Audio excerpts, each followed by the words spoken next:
ভারতীয় গণমাধ্যম 5ই আগস্টের পরে আমরা খেয়াল করছি বিভিন্ন জায়গায় এবং বিভিন্ন নেতা, ভারতীয় জাতীয় নেতা বা প্রদেশের নেতারা তারা বাংলাদেশ সম্পর্কে যে প্রচারটা করছে সেটা টোটালি বস্তুনিষ্ঠ নয় এবং অবাস্তব এবং ভিত্তিহীন।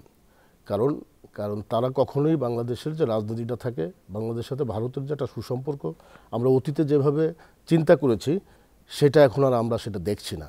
তারা বাংলাদেশে যে এই অপপ্রচারটা করছে এটি হচ্ছে তাদের রাজনৈতিক উদ্দেশ্য হাসিল করার জন্য। আর দ্বিতীয়ত হলো আমাদের দেশীয় কিছু শক্তি এবং ভারতীয় কিছু শক্তি বা বিদেশি আরও কিছু শক্তি মিলিয়ে তারা আমাদের এই দেশটাকে বিশৃঙ্খল করার জন্য তারা পায়তারায় লিপ্ত। এবং আপনি বলছেন যে বাংলাদেশে 5ই আগস্টের পরে কি হয়েছে, আমরা বাংলাদেশের বিভিন্ন জায়গায় গিয়েছি 5ই আগস্টের পরে, আমরা গিয়ে দেখেছি যে ওইভাবে উল্লেখযোগ্য কোনো ঘটনা ঘটে নাই। হ্যাঁ, তবে দু একটি ঘটনা যে ঘটে নাই তা না, ঘটছে।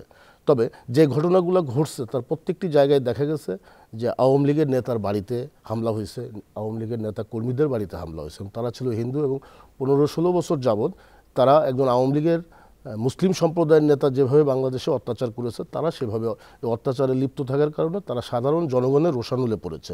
এটার সাথে আসলে বাস্তবতার কোনো ভিত্তি নাই। কারণ একজন আওয়ামী লীগের নেতা, সে তো আওয়ামী লীগের নেতা, সে তো হিন্দু না, সে হিন্দু কিন্তু সে আওয়ামী লীগের নেতা হিসেবে তার উপর অত্যাচারটা করা হয়েছে। কিন্তু ইন জেনারেল পিপুল যেটা আছে বাংলাদেশে আমরা এইভাবে কোনো কিছু পাইনি। তবে কয়েকটা ঘটনা ঘটানোর আমরা পেয়েছি, সেগুলো আমরা সুষ্ঠু তদন্ত করছি এবং তার আমরা কার্যক্রম এগিয়ে নিয়ে যাচ্ছি।